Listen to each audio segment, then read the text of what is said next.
Thaís Bilenque, fizeram um pedido lá na nossa comunidade de WhatsApp para que eu usasse uma gravata mais alegre, mais festiva. Hoje eu não entendi muito bem por quê, né? Uhum. Mas eu escolhi essa daqui. Você acha que atendeu? Não necessariamente. Não, né?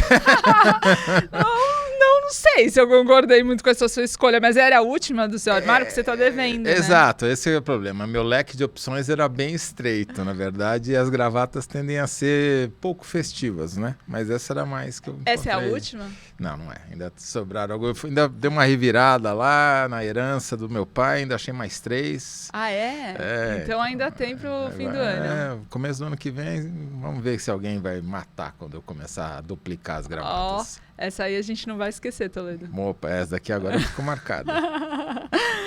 Mas tá bom. Vamos lá então. Engravatado, você não veio esse pedido para você botar cores? Eu botei um brinco aí. Não, acho que as pessoas já entenderam que então não tá tem bom. muito o que pedir por aqui. Então vamos lá, vamos ao que interessa. Bora. Chega de enrolação. Vamos nessa. Thaís Bilenque, a família Bolsonaro não colaborou conosco, né? Não respeitaram nosso podcast só ia ao ar na sexta-feira. Aí o Flávio Bolsonaro aprontou na sexta-feira e no final de semana o ministro Alexandre de Moraes, temendo as consequências do que o Flávio havia aprontado, né, convocando gente para defender o pai, etc., antecipou a prisão de Jair Messias Bolsonaro, e depois, ao longo da semana, o Supremo Tribunal Federal referendou essa prisão, a prisão preventiva, temporária lá, e agora também declarou o trânsito em julgado, ou seja, só sai de lá quando um juiz mandar, né?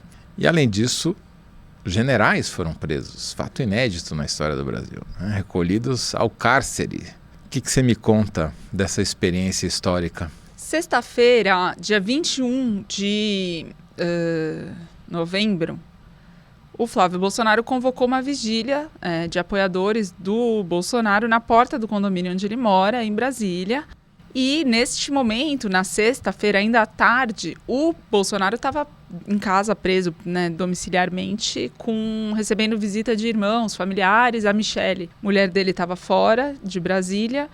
E depois a gente descobriu que ainda à tarde, segundo ele próprio disse, ele começou a tentar violar a tornozeleira com agora o já famoso ferro quente, que ele, segundo ele disse depois, ele começou a meter ferro quente aí na tornozeleira, por curiosidade. Aí eu vi um meme muito bom, que era um cabo e uma solda. Não, memes foram bons esse feriado, disso a gente não pode reclamar. E aí, pouco depois da meia-noite, apitou no sistema do Distrito Federal de Administração Penitenciária que tinha havido uma violação na tornozeleira dele. Então, portanto, se ele de fato começou no final da tarde a tentar queimar a tornozeleira, o estrago se deu gravemente depois da meia-noite, horas depois, e aí agentes vão até a casa dele e é quando uma agente grava aquele vídeo em que ela conversa com o Bolsonaro, perguntando, mas o que foi isso? Né? E ele explica, né, que ele tinha metido ferro quente. E ela fala, mas seu Jair, foi só isso, não sei o quê, virou um hit pela calma e educação com que ela fala com o Bolsonaro. Isso acontece meia-noite e tanto, e às 6 da manhã a Polícia Federal chega na casa dele e o leva preso sem registro fotográfico, sem algemas, sem espetacularização. Por ordem expressa do Alexandre de Moraes, que disse inclusive que eles deveriam avaliar se iriam uniformizados ou não, armados ou não para essa ação. O Bolsonaro sai de casa, é levado até a Polícia Federal do Distrito Federal, chega lá reclamando com as pessoas que estavam em torno dele naquele momento, poxa, foi só uma vigília, né, por uma questão religiosa eu estou sendo preso, poxa, tem que ser no dia 22, porque dia 22 é o número de urna do PL, então ele achou que era uma coincidência propositada, mas segundo os relatos que eu tive, não teve grandes emoções esse momento em que ele faz o exame de corpo de delito e é preso na cela da PF no DF. Isso tudo acontece depois, no domingo tem a audiência de custódia, ele diz que foi efeito da combinação de 2 remédios psiquiátricos que ele está tomando, que na bula não diz que é um efeito muito comum, mas que houve lá, segundo ele, a defesa dele, uma certa alucinação. Em todo caso, a audiência de custódia, contra a qual os bolsonaristas já se posicionaram no Congresso Nacional, inclusive, manteve a prisão do Bolsonaro, que, como você mencionou, não tinha relação com a trama golpista pela qual ele foi condenado, tá? Isso era no processo por coação, no curso do processo, que tornou o Eduardo Bolsonaro réu nesses dias também. Na segunda-feira, a primeira turma do Supremo, a mesma que tinha condenado o Bolsonaro na trama golpista, confirma por unanimidade a prisão preventiva por risco de fuga. O Alexandre de Moraes entendeu que a vigília seria uma tática diversionista para criar algum tumulto na porta da casa dele, e sem a tornozeleira ele conseguiria escapar, por isso a preventiva. E aí a primeira turma concorda unanimemente, o Fux já saiu da primeira turma, então todos os que ficaram, os ministros concordaram. E na terça-feira é dado trânsito em julgado, os recursos da defesa do Bolsonaro e dos outros réus daquele núcleo crucial que foi condenado com ele na trama golpista são rejeitadas e o processo se encerra, e a partir daí que a pena pode ser executada. É a pena de 27 anos e a gente soube nessa terça também, portanto, que ele não vai para Papuda e que ele vai cumprir a pena, seja o tempo que durar, na sala especial da Polícia Federal. Deixa eu dar uma perspectiva um pouquinho diferente, que é a perspectiva do que eu acho que resume quem é o Bolsonaro. O ferro de solda chega a 400 graus Celsius. E o material de que é feito a tornozeleira, que é um plástico ABS, ele amolece a partir de 120 graus. Obviamente o Bolsonaro não sabia de nada disso, né? Porque ele abomina esse tipo de conhecimento. Então quando ele coloca o ferro de solda ali na borda, justamente onde as duas peças de plástico se juntam para tentar abrir a tornozeleira, ele dispara pelo menos 4 alarmes que estão dentro da tornozeleira, que é alarme de temperatura, alarme de violação, alarme de mudança das peças ali dentro. E isso, para mim, é simbólico e resume um pouco o Bolsonaro, porque o Bolsonaro tem um tipo de personalidade que não dá para chamar de subclínico, é um caso subclínico, ou seja, não é tratado como doença, mas ele acredita que ele é mais esperto que todo mundo e que ele vai ter sempre uma ideia genial, tem um mito de genialidade que nunca ninguém pensou antes. Então ele imaginou realmente que ele seria a primeira pessoa na história das tornozeleiras eletrônicas, que tem mais de 120 mil em uso no Brasil, que ia conseguir burlar com ferro de solda um equipamento que vem sendo aprimorado ao longo de muitos anos por milhares, dezenas de milhares de usuários. Então, isso daí, essa ideia de que só eu sei que a cloroquina resolve o problema da pandemia... Você acha que ele acreditou nisso em algum momento? Eu acho que sim, eu acho que ele tem essa ilusão de que ele sabe mais do que todo mundo, e ele age dessa maneira, porque é aquela reunião ministerial, vocês não sabem nada, mas a BIM paralela sabe. Ele sempre acha que ele sabe mais do que todo mundo. Ele tem é um tipo de personalidade isso daí. Tem até um termo, que é o locus de controle externo absoluto, mecanismo pelo qual o erro nunca está na gente, sempre está no mundo. Por quê? Porque quando chega a chefe do CIMI, que é o órgão que faz o monitoramento, a Rita de Cássia, ele começa primeiro com uma mentira, né? Bati na escada. Depois ele, flagrado, que era óbvio, né? O vídeo mostra ali toda derretida a tornozeleira. Ele falou uma curiosidade. Outra mentira. Você acha que alguém vai, né, por curiosidade, abrir a própria tornozeleira eletrônica com um ferro de solda? Então, assim, nunca é culpa dele. É como se ele fosse uma criança. Essa frase... curiosidade é tipo uma criança escondendo o pote de açúcar atrás das costas, entendeu? Não comi o doce, todo lambuzado. Então, isso daí é o Bolsonaro. A vida inteira foi assim. Ele nunca é responsável pelos seus atos, nunca sabe mais do que todo mundo, e deu no que deu, né? Demorou até. Quando deu o trânsito em julgado, os outros 2 militares foram levados à prisão no comando militar. O Augusto Heleno, que foi chefe do Gabinete de Segurança Institucional, e o Paulo Sérgio, que foi ministro da Defesa. E o Augusto Heleno, a defesa dele, informou, para tentar atenuar a pena, que ele sofre de Alzheimer desde 2018. Portanto, durante todo o governo Bolsonaro, ele já tinha esse diagnóstico e nunca comentou ele publicamente, né? Pois é, é uma doença terrível, eu não desejo para ninguém. Eu experimentei de perto e, portanto, sei como é duro. Agora, se podia ser ministro enquanto já tinha diagnóstico, quer dizer agora que não pode ser preso? Quer dizer, só ir responsável depois de condenado, transitado em julgado, aí sim se revela que você tem um diagnóstico de uma doença grave. É muito conveniente, né? Agora o Supremo mandou um ofício para o Superior Tribunal Militar para julgar a perda de patente desses militares, inclusive do Bolsonaro, que é um capitão reformado. E esse processo tem um trâmite, né? O Ministério Público Militar tem que dar um parecer, e aí, enfim, o julgamento. Essa história se estende aí pelos próximos meses. Mas uma coisa é fato, que não vai mudar, né, Toledo, que foi a repercussão popular que aconteceu após a prisão do Bolsonaro, que foi diminuta. A vigília foi mantida e foi feita lá na porta do condomínio, mas não tinha, segundo alguns relatos de jornalistas lá, tinha mais jornalista do que apoiador. E na Paulista, em frente à Fiesp, houve uma manifestação no domingo. Houve? Eu estive lá.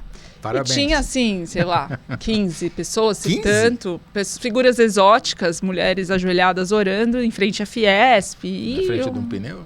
E uma ou outra figura lá, segurando cartazes, e, enfim. Quer dizer, virou piada, né? Não dá para dizer que teve repercussão popular, não, apelo. Você compara a prisão do Lula, a cena, qual é a cena da prisão do Lula? Aquela foto ficou famosa, foi um rapaz de 18 anos até que fez, do alto do Sindicato dos Metalúrgicos do ABC, o Lula no meio de milhares de pessoas, tá? Uma foto épica, né? Se tivesse feito uns filmes, não teria conseguido fazer uma imagem daquela. E a imagem do Bolsonaro é o vídeo da técnica da Polícia Federal perguntando: doutor Jair, o senhor queimou isso daqui? E o cara falando: curiosidade. Quer dizer, é o ridículo.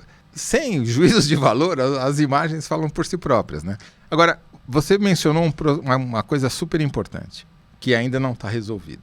Se a Justiça Militar fizer jus ao nome, condenar os generais presos, caçar as patentes, e também a do Bolsonaro, eles serão declarados mortos fictos, ou seja, mortos de mentirinha, e continuarão recebendo soldo através dos seus herdeiros, das suas cônjuges, o que seja, né? Que é uma das maiores injustiças da legislação brasileira, que não se consegue corrigir, porque esse lobby ainda os militares conseguem fazer valer. Né? Essa é uma questão que vai ser muito... Eu acho que até é uma oportunidade de rediscutir esse tipo de benefício na medida em que o processo avançar no Superior Tribunal Militar. É que esses daí já vão ter direito adquirido, mesmo que venha derrubar, sim, que seria ideal, né? Que são mais, só no Exército são mais de 350, sim, mais outros tantos na Marinha, na Aeronáutica, quer dizer, é um absurdo, é a gente que paga a conta. Agora, você mencionou o fato de a repercussão popular ter sido diminuta, né? A gente mencionou. Você mencionou, você esteve lá, você foi testemunha ocular da história. Essa eu vi. A oposição, o bolsonarismo, culpou, como sempre, o Alexandre de Moraes, o ministro relator do caso, dizendo que como ele foi executando a pena a conta-gotas, né? Então, primeiro proibiu de usar rede, depois prendeu em casa, depois prisão preventiva. Quando foi executar a pena de 27 anos mesmo, já não tinha mobilização popular. Mas, do ponto de vista do Alexandre de Moraes, ele tinha embasamento e foi respaldado pelo Supremo. Então, é isso. Ele foi respondendo às ações do réu. Eu considero que isso já estamos na arena política, e na arena política, em que está se disputando, e a história que vai se contar, uma coisa está muito... Está se tornando bastante clara na minha visão. O Centrão está toreando o Bolsonaro, tentando não melindrá-lo a ponto de romper, né, e lançar candidatos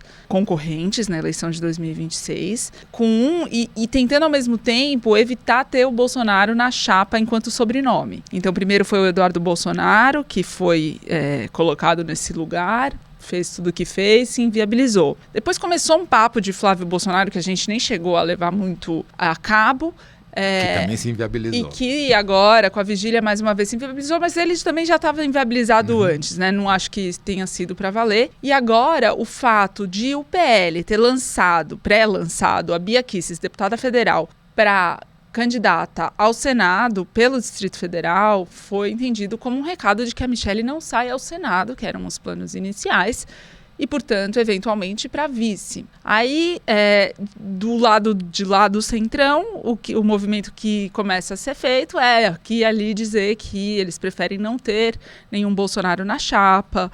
O Tarcísio começa a pôr a cabecinha para fora de novo enquanto candidato, mas sempre com aquele cuidado dos aliados dele, em dizer que a depender da popularidade do Lula não vale a pena. Então ele fica tentando ficar com um pé em cada canoa, não se inviabilizar para nenhuma das disputas e vão tentando levar o desgaste do Bolsonaro para dentro das negociações. O Bolsonaro ter um nome para apresentar para a chapa presidencial é a única forma que ele tem de manter influência nesse debate. Só que os nomes vão se enfraquecer na medida que ele próprio também se enfraquece. E o Centrão não quer, de uma vez por outra, tirá-lo do jogo, porque sabe que ele vai reagir, né? Exatamente. Se a gente olhar a história, Thaís, a gente vai ver que isso já aconteceu antes. Fujimori no Peru, Berlusconi na Itália, tem uma dezena de exemplos. Mas o que acontece em geral, em regra? O cara preso, ele vai perdendo cada vez mais capital político. Ele não é mais propulsor, ele não tem mais poder de alavancar uma campanha. Ainda mais não podendo falar, não podendo se manifestar. Ele tem o quê? Poder de veto. Ele tem a capacidade de cancelar, para usar a linguagem de hoje, ou de cristianizar, para usar uma linguagem de 50 anos atrás, ou 80, um candidato. Ou 2000. Foi uma piada, Thaís Bilenque, vocês não perceberam, mas ela fez uma piada agora, da minha cara. Então, o que acontece? O Bolsonaro é um ator que está saindo de cena, literalmente. Mas ainda tem esse poder de atrapalhar muito a vida dos seus aliados. E nenhum poder de atrapalhar a vida do seu opositor. Então, é um problema. Ele virou um problema para o Centrão, porque eu me recuso de chamar de Centrão, vou chamar de Arenão. E qual é o risco que isso significa? Como o Tarcísio tem que controlar, já queimou a largada umas 2 vezes. Não pode se queimar agora, pode ser definitivo. Fica nesse vai, não vai, abre a porta para aparecerem outros aventureiros por aí, né? Tem o Ratinho Júnior, mas eu acho, sinceramente, olhando as pesquisas, que tem espaço para aparecer alguém que ninguém está falando, que ninguém sabe quem é, que é um Pablo Marçal da vida. Não o Pablo Marçal, porque esse já está inviabilizado pela justiça, mas alguém que entre nessa avenida contra as instituições, contra o sistema, contra tudo e contra todos, que era do Bolsonaro e que não é mais, né? Esse espaço vai ser preenchido. E eu não vejo o Tarcísio nem o Ratinho, porque eles são governadores. O resumo da história que o Toledo está querendo dizer é que se for Tarcísio ou Ratinho, vai aparecer um terceiro. Ufa, né? Vai aparecer um terceiro nome. Eu acho que vai aparecer de qualquer jeito. Mas, enfim, eu acho que o resumo volta ao que você falou. Quer dizer, o Bolsonaro tá lá com ar-condicionado, televisão, só que a tela ele só ouve, né? Ele não fala para a tela, né? Diferentemente do celular. E isso é o fim dele. Pode até voltar para casa daqui a alguns meses, já era. Bom, gente, vamos adiante que essa semana tá quente. Quase não teve notícia.